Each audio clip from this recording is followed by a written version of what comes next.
a break or anything.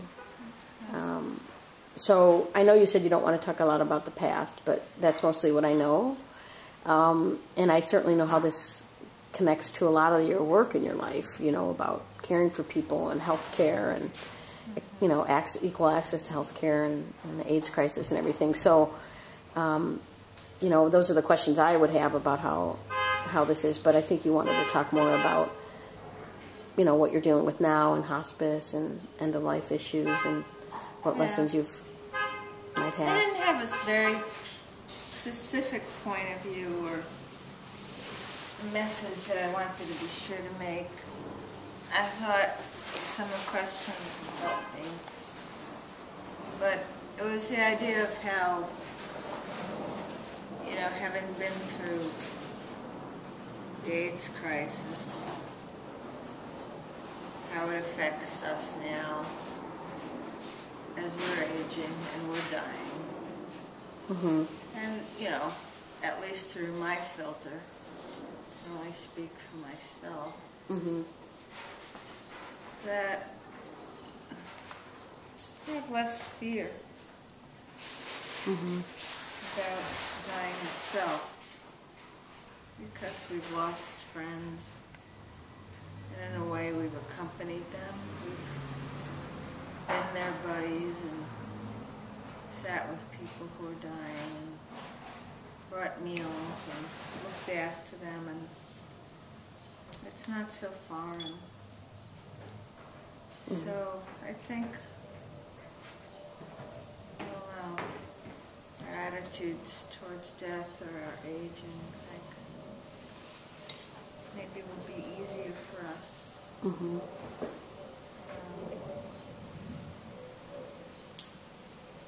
Because we've already gotten to, or been forced through life events, through the epidemic, to come up with some sense Mm-hmm. of why and where does it all lead to. Mm-hmm. So I will now do the big reveal. You know, you just have to develop, I think, the face of the epidemic, or as an aging adult, you need to have a perspective about death and life and virtue and justice. And,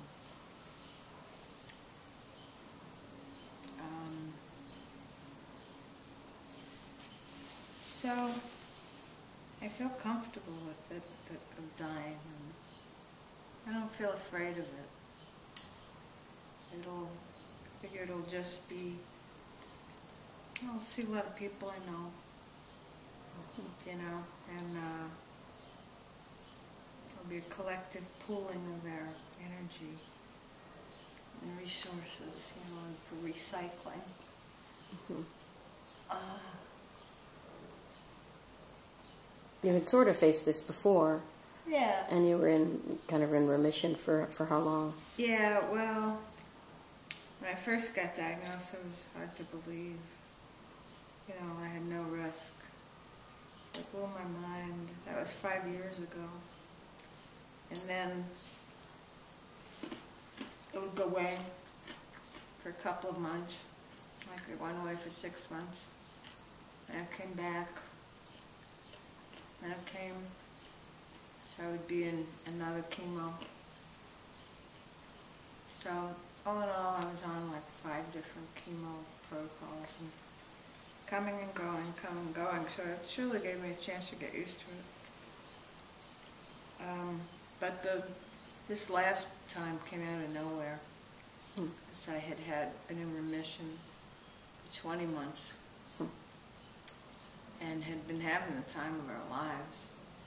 Laura retired a year and a half ago, so around the same time as my remission. And we'd been traveling and having fun. We went to Israel, and then we just got back from Cambodia and Vietnam, and we were there February, March. And I got symptomatic end of April, May. Went to see some doctors, and then May, in June I was diagnosed and started chemo right away. by July they saw that the chemo wouldn't work because my liver wasn't working. What they found was that tumors on my liver were blocking the bile duct. And therefore, no chemo would be administered because it couldn't be processed by the liver, and anything would kill me because the liver wasn't functioning. So I'll basically die of liver disease now, liver failure. So there it was that sense of, I've always been like, fight, fight, fight. I've always been really good at fighting, but it was like hearing there's no fight left. There's nothing to fight. It's like hard to believe. Like, what do you mean there's nothing to fight? There's always something to fight. That was pretty shocking, that there's nothing to fight. Well, I knew one day it would happen. So, I knew that was inevitable. Well, I have always known you as a fighter. Both you and Laura have been fighting. Laura in a taekwondo or karate sense, but both of you in terms of the community. I just feel like, especially on the healthcare stuff, in re-listening to the interview, you were one of the very first women working in Chicago on AIDS and HIV, and it's just it's incredible to think it's over 30 years. Yeah, that blows my mind. Yeah.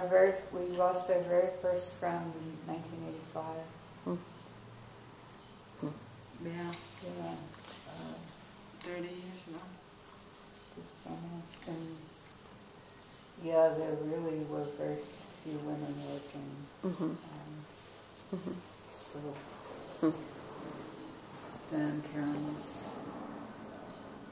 one of the first. Well, for me, you still seem so young, and but you've had this really, really long career working in healthcare. Have you felt a sense of change in that area for our community? Yeah, I think there's so much more acceptance, and less fear of HIV disease. I definitely can see the big improvements and sort of the historical perspective of how much better it is. Even my experience going into the cancer center as a lesbian, I was totally out from the beginning and never experienced any issues. Always very positive and supportive from CNAs, nurses, doctors. Just, it's been a non-issue in my receiving health care. Also me being the primary person, never questioned us, never asked for documents or anything. We just said, first her partner, and now we're actually married. Never questioned it, never asked for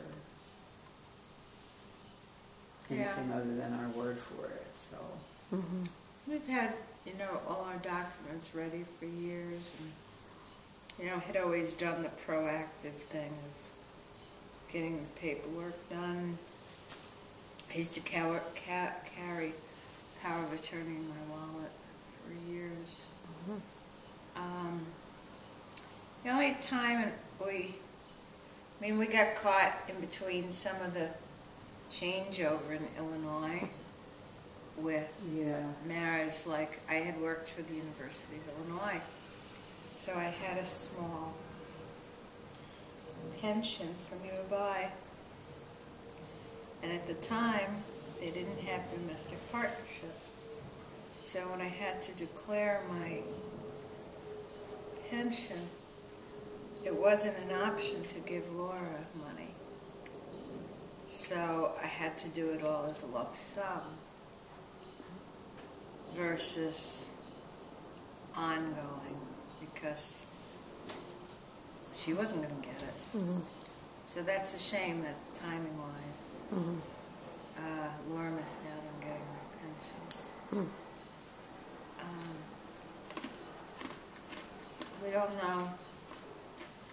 Social Security she'll get. But just, timing is everything. This is a very complicated community Yeah. that we're part of, and there's some really highs and lows, I think, in terms of how we've responded to things. I think the AIDS epidemic was certainly a high, but also parts of it a low. It was very few people that actually were doing the work and protesting and such. Do you have what are some of your fond memories of your activism years? I need help with my memory a lot. Well, I think one big thing was when, should I say what you want me to say? Yeah, that would be helpful. I remember one big thing was when I think Ron Sable asked you to be on Impact's board. Yeah. And I think you just said, "Who, little old me? What can I offer?" And Ron just said, "We need you." And Yeah, and being on the first mayor's committee for gay lesbian issues, that was very exciting because it was defining. Like, let's pretend we are empowered. What would we do? So that was under Harold Washington. Yeah. yeah. Did you get a chance to meet Harold? Oh, yeah. Yeah. But even back then, there were certainly a lot of divisions that were pretty apparent, and you always seemed to be able to work with the guys better than a lot of women in the 80s. Yeah. I really saw people as individuals and didn't have labels for everybody. Some people really were suspicious of Ron because he's a socialist, or I mean, I just laugh at like Obama socialist, Yeah, it's called wanting to do good for most people. If that's a bad word, Sign me up. Here. Yeah. There were factions, but I didn't really understand. We just have different ideas, and sometimes they work together, sometimes they don't. Don't start making big divisions. I remember someone saying to Caryn, "Why are you working on a men's issue?" Meaning AIDS. And that blew my mind. This was not a stupid person. This was, a university professor. And that offended me to the nth degree. Wait a minute. Do you have any idea how an epidemic works? This is not a men's disease, and it will not be a men's disease. And of course, now, look at the statistics now. Not to mention Africa, other countries. It's that kind of attitude short-sightedness. was just so ignorant of what disease really is and how it works and what the trajectory was bound to be. Anyone who knew anything about public health knew that gay men didn't own it. The hard part was the racial divides. That was so tense. It was like trying to figure out, like, here we are in the mayor's committee. We're here to support the whole city. And then people would say, no, you cannot go into the black community. You don't represent them. You're not of them. And it was like, well, we got to get started somewhere. And, if we don't do services to the black community, then we're accused of being racist by not serving them. If we do it, you say you don't like what we did and it was racist. It's like, let's break ground and make a mistake just so somebody could figure out what the right thing to do is. Instead of coming up with the right strategy in years pass and nothing gets done, That was a hard one, just figuring out the whole racial stuff. Who should be leading it, and what messaging, and got to go through the ministers. The ministers aren't ready. how do we find the ones who are? Who should be delivering it? You know, how? The Hispanic community, a lot of the activists were much more open to getting help from outside. Yeah, maybe I should put cream on my hand. I have a rash all over from liver failure. It's not contagious. You know, it is a weird thing. When I first got cancer, because I'd worked in the AIDS fields for so long, I'd have moments where I'd get guilty about having cancer and could I touch anyone. Like AIDS was so implanted in me, I would get confused between cancer and AIDS, or just the idea that I had an infectious disease and I had to be careful not to give it to anyone. When it was really the opposite. You had to be careful if other people were giving them. Yeah. And I knew that was the case, but I'd get these, just totally confused sense of responsibility. Now, when I interviewed you in 2007, you'd been together, I think, 29 years? It's 36 now. Now it's 36 years. Yeah. We actually met during Gay Pride Week. But it took us a little bit of time to get together. We weren't like the typical Lesbians. U-Haul lesbians. No. I was the cautious kind. Yeah. But 36 years is pretty amazing. Yeah. So I'd love to know how you've sustained that. Yeah, you can figure that one out. Me? I could say is, when I give my heart, it will be forever.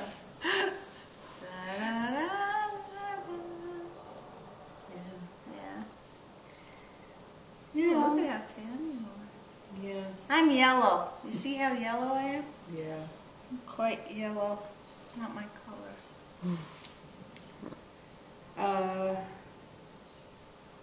You know, again, we just felt like we loved each other and we were just going to figure out how to be together, you know. We didn't really have very many role models. Hi, kitty kitty. So, you know, we just made our own way and figured out how to love each other and compromise when we needed to, and tell our families. That was sometimes hard and sometimes not so hard, depending on the individual.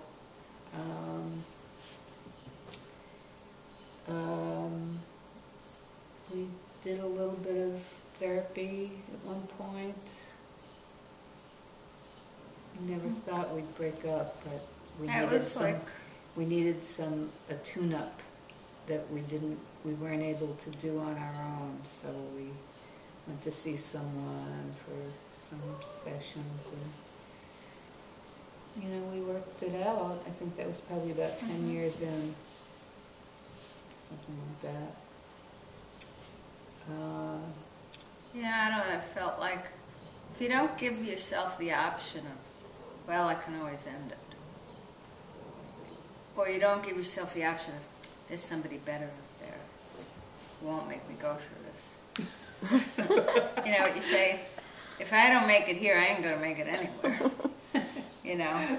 But all of that predicates on that you have really checked that you have a healthy relationship to start. And that's a hard one, you know. So I think you need some sort of baseline assessment of, am I in one that I should stick to? And once you've answered that, then you stick to it, no matter what.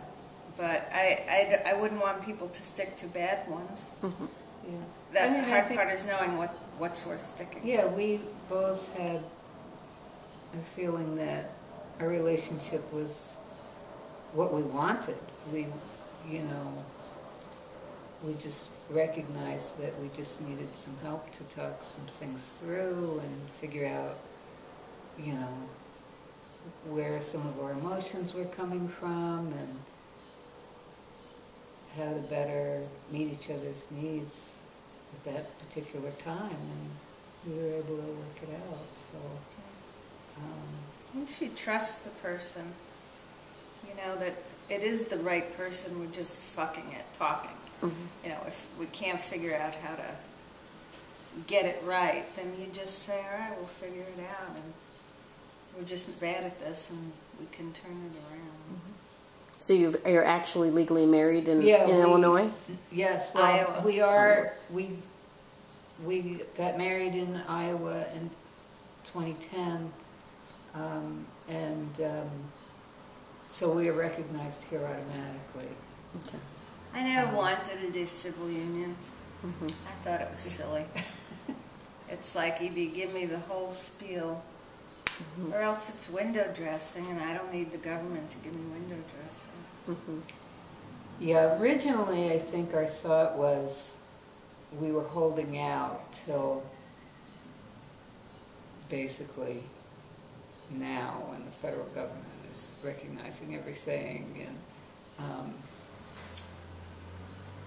you know, it would have been nice to say we could hold out until it's legal in all 50 states and there's no DOMA and everybody's equal, but you know, Caryn was diagnosed with cancer in 2009, so we just said, you know what, we're not going to wait for Illinois, we're not going to wait for the federal government to catch up, we're going to elope to Iowa and get it done. Not the most romantic Get place. it done. Were we bored? We Well, stayed in a nice hotel, and you know, we went to a nice dinner, but there's nothing to do. we have a good friend who grew up in Des Moines, and he and his partner wanted to get married too, and they really wanted to do it in Des Moines. I mean, I think we just would have gone over the border and found a judge, but since our friends Marty and Fred wanted to do it in Des Moines, we said, okay, we'll go do a double ceremony. So the fun thing is that, so we put Marty, who was from there, in charge of finding a gay-friendly judge, and he didn't know anyone, so he called Lambda, I think, and asked, you know, if they knew of anyone. And when we applied for our marriage licenses, they sent a list of judges who do marriage ceremonies. So Lambda said, well, is Robert Hansen on your list? And it was, his name was on the list, so they said, well, you should try to get him because he's the judge that wrote the opinion. So, yeah, so it was really nice going out with him. So we called him, he was available, and very happy to do our marriage, and so we took him out for a drink afterwards, and he told us the whole story. And it was so pleasant. He was just a just a nice, down to earth, farmer's boy, judge. And that's what you expect out of Iowa. Yeah, so he told a story about, you know, they knew this case was coming, and nobody wanted it. Yeah, nobody wanted it, but so he was going into work one day, and another judge and he were joking around about, you know, nobody wants this case. And then, of course, it landed on his desk, and he said, you know, I wasn't trying to be a trailblazer or make waves or change the world. He said, I was just listening to the arguments and making the right decision. And he said, you know, the anti-people, they couldn't even make an argument. It was so easy to make this decision because they had no argument. And so... I'm going to switch the batteries on this one. So he said then he thought, oh,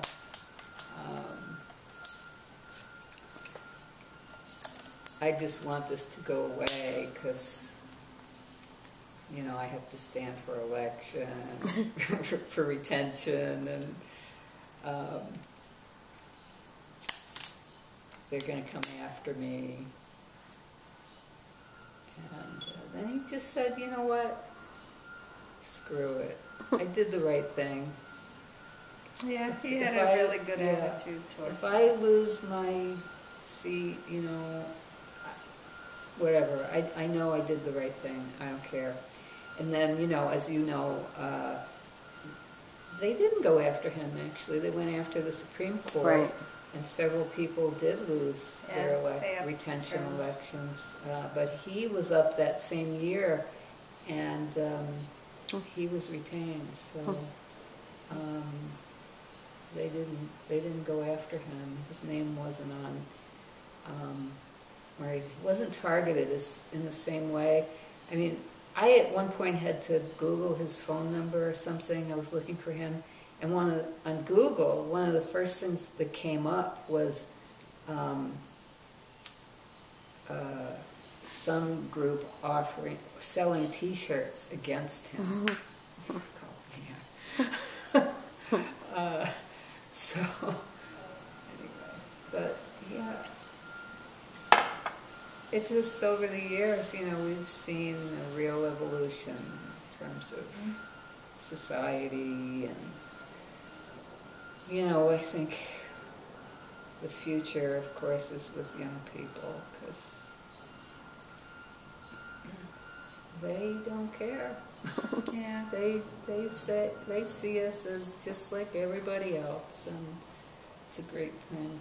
Yeah, it's just been such a thrill to see the marriage bills pass or be overturned. Or it's like, no way did we think in our lifetime we'd see this. When you were working on Blazing Star and the women feminist publications in the 70s. Yeah. It never occurred to us. Never occurred that this was like, you know, we were just thinking, oh, we just got to get some of these non-discrimination bills, but or, you know, some of the GLAD work, anti-defamation work, that sort of thing, but marriage, that was like, forget about but what's it. sad is the larger truth is lost. Like, you know, at the same time that you're seeing gay rights sweeping and support legislatively, you're also seeing the whole breakdown of a woman's right to choose, more and more restrictions. And it feels like these things should be proportional, not inverse. Mm-hmm. You know, the more people understand love and the privacy of love, why don't the same people understand the privacy of decisions over your body? And especially decisions about life and death. Mm-hmm. You know, it all to me goes the same. It feels like everything is so ratcheted, whether it's the death penalty, being in favor of it. I don't understand why people don't see this all on a continuum of individualism. You know, it's supposed to be the Republican Party's thing. And it's like, wait a minute, how did things get so backward? You know, that abortion rights, so I don't see how people could be pro one and against the other, because it feels like they're only getting the most literal parts and not the major concepts here. One of the things I wanted to ask you was your spirituality, and I'm not sure if are you both Jewish? Or? No. Okay. So I know being Jewish has been a part of your life, and what role has it played for you in the past and now? Yeah, I love being Jewish. I very much relate, though, as it as a culture. And my attitude has always been, I was raised Jewish because my parents were Jewish. If I were born to other parents, I'd be something else. And I'd probably like that religion too. So it's a sort of a happenstance at birth. I enjoy it, it's familiar to me. You know, it's that whole growing up with it, you're nurtured, you're imprinted. I don't think it's any better than any other religion. I don't think we're the chosen people. I think we have lousy food. Sorry to say that. So she married an Italian. So I married an Italian who cooks Jewish food for me at the holidays and doctors it up. And that's really good. So we've also always been able to make balance with, I'm Jewish, she's not, go do your Jewish thing. You know, so I go to my holidays at the synagogue, and lucky for me I have Jewish friends I can do it with.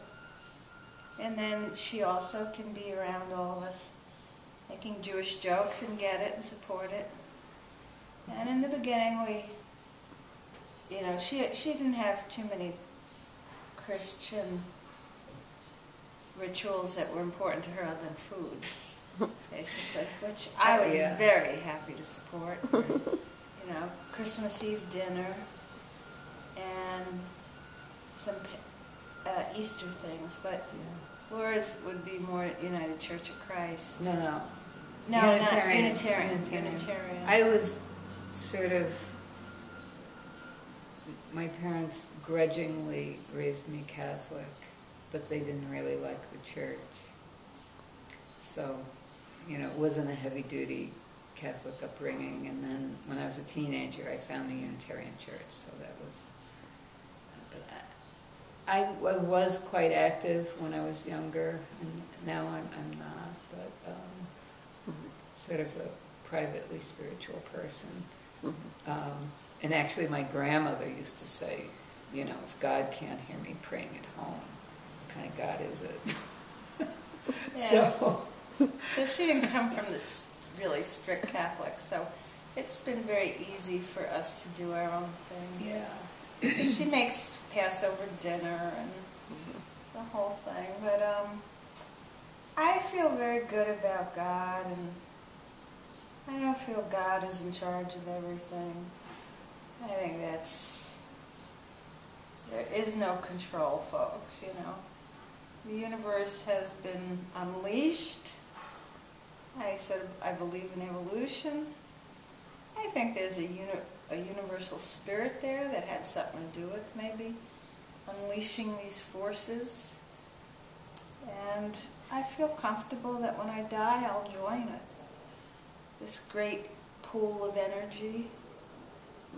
I'll be recycled. I don't know if I'll contain my own identity or just be stirred in to the soup. But I think, you know, we're part of something really big, and we're all connected. And I always like the concept of the universal unconscious? Collective unconscious. Collective unconscious. I came up in that in grad school, and I like it. The idea that there's a part of our consciousness that's totally unconscious, but that's like hardwired, that connects us all. So, like as when we were tribes or apes or primitive beings, somebody'd learn something and somehow, you know, how to use a tool, you'd see it get picked up pretty quickly among all the species. So I think there's some hardwired connections, and I'll be joining that unknown connector set. Maybe I'll be a Lego, you know, a little Lego piece. But I feel good about dying. I'm not afraid. And my friend passed a message. He works in cancer care as a social worker. What did Steve say? He said, Oh, we have a friend that's a social worker at Cancer Centers of America. He's actually at the Arizona branch, and I talked to him a few days ago, and he asked if Caryn was afraid of dying, and I said, I don't think so. I'm pretty sure she's not. But he said, well, if she wants to talk to me about it, I've met several people who've, had near-death experience, but then come back. And he said, I can assure her there's nothing to be afraid of. So, and I've read stories like that, or heard many people say that. I don't know anyone personally myself, but I've heard that over and over again. Anyone who's ever had that experience always reports it as positive. So. Yes, I'm not worried. I'm worried about pain. I don't want pain. That's the biggie. And that's why I'm in hospice care. So I can get pain meds, and I'm not going to be under some doctor's thumb who's afraid of my being addicted in my remaining days. So it was a very symbolic moment when I did have pain and I had to ask for the morphine. It was upsetting, knowing, it meant things were getting beyond my capability to endure. Do you have a lot of family and friends around here that are coming in? And we have a real army of friends here. Yeah, I have to limit the number of people that come at one time. Yeah. I'm kind of trying to manage that because it's too much stimulus to have too many people at once. As you can see, this is a good day for me, actually. Yeah. I haven't been this alert and talkative for a whole day. I usually just keep my eyes closed and stay present, but can't participate so much because I get tired. So by keeping the numbers down at any one time, it helps me. So preserve for energy too. So it's good. And I we want have to have family quality there. interaction. Yeah. We're having family come. Actually, Caryn's brother's coming this afternoon. And they're all on the East Coast. Yeah. Nephews this weekend. And then Caryn's sister's coming next week. So we're going to have sort of a family parade of folks visiting. I have, in my inimitable way, I've organized, there's the AM visitors, PM visitors, people who bring dinner, and then after dinner visitors. So there's different time slots of an hour and a half or 2 hours each. And we are telling some people they must not bring anything, because they're always bringing. Robin cheated. She did. So we have this one friend who, she's so generous. She's She brings too much. She's a wonderful person, but she always winds up bringing too much stuff. So they came to visit, and we said, okay, if you come, if you have anything in your hand, we are not going to let you in. And that includes your girlfriend. Don't try to stuff her purse. Right. So, she came in number like this. one, she came in like this. No, but nothing here was in her what was hands. really funny. And she had a coat. Well, her granddaughter had made a handmade card because we had given her some little gifts, some toys and things that we had around the house that we were getting rid of. Anyway, so this little granddaughter, she's 7 years old, she made a handmade thank you card. So Robin, in order to be hands empty, had a lanyard from work, for her ID. She punched a hole in the card and hung it. She said, "Look, my hands." See? So here was the thing. So I said, "Okay, handmade cards from a child are exempt from the empty hands." Yes. But then the very next day or 2 days later, She heard somebody else was visiting. she bought 5 pints of ice cream. Our favorite, I have to say. She sent 5 pints of ice cream. So it's like, she is in trouble. Yeah, she may have to forfeit for that. But I don't know. So, I'm sure it'll get eaten, but Yeah, we have people visiting all the time. Yeah. It's exhausting. I'm trying not to talk to anyone on the phone. Mm-hmm. Everything goes through Laura. Yeah. But I'll email. Mm-hmm. Email's easier because you can control when you do it. And Mm-hmm. you can only look. You can look at it when you want to. It's harder with phone calls. Yeah. So. The part that I don't like talking about is being separated from Laura. Now that's the real fear. Mm-hmm. That's the real fear, is us not being together. Mm-hmm. That's just terrible. Not that I want her to come with me. 36 years is a long time. Mm-hmm. Yeah, I said I'm not going to suffer. I'll be on morphine. I'll be pain-free. But Laura's going to suffer for a long time. She's suffering already, seeing me in pain. She's suffering because she can't help me. She's suffering because she knows she's going to be alone. The better deal is to die first. We used to joke about it. Yeah. I'm losing the bet. Yeah. We used to say, oh, look, she'll be in the wheelchair and I'll be pushing her, but she has to tell me where to push. I won't have a clue. I'll be like out of it. But she'll just direct me. I'll have the motor skills. Yeah. This was not the way it was supposed to happen. Yeah, the good news is my family is, we've been through everything with them. There's not going to be any fights or, if anything, they really want her to stay part of the family and maybe she wouldn't mind a little distance. They're all good people, totally. Mm-hmm.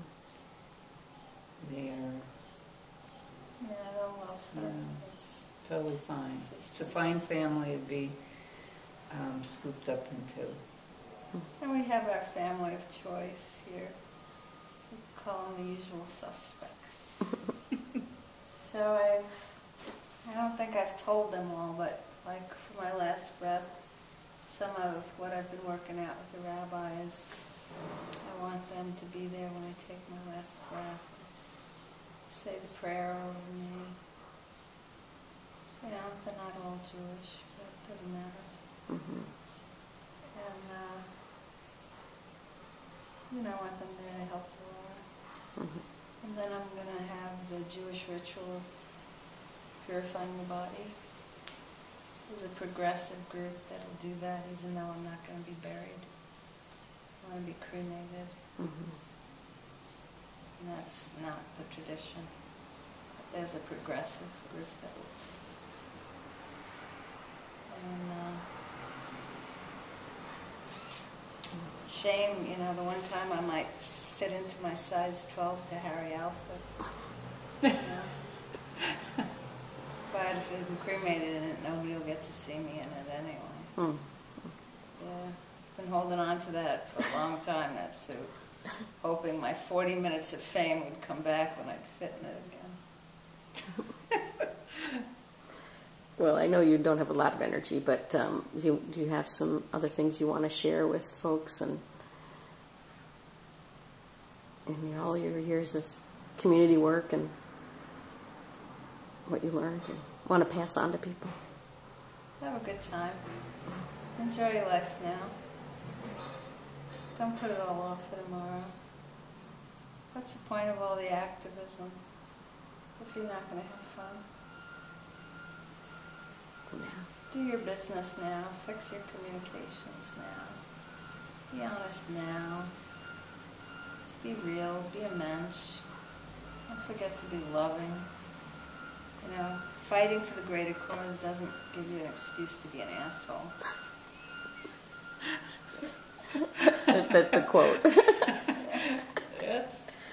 like that That's one. right, I like that. That's right on.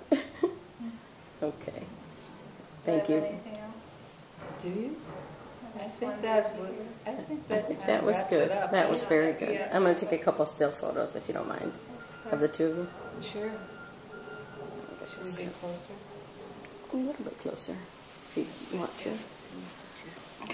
If the cat wants to make a new appearance. I don't know. I think he says, wait a minute, I normally get a treat in the morning, and today we had people over, so things kind of... Okay? Yeah. My side doesn't feel good. I'm going to go over here because the glare.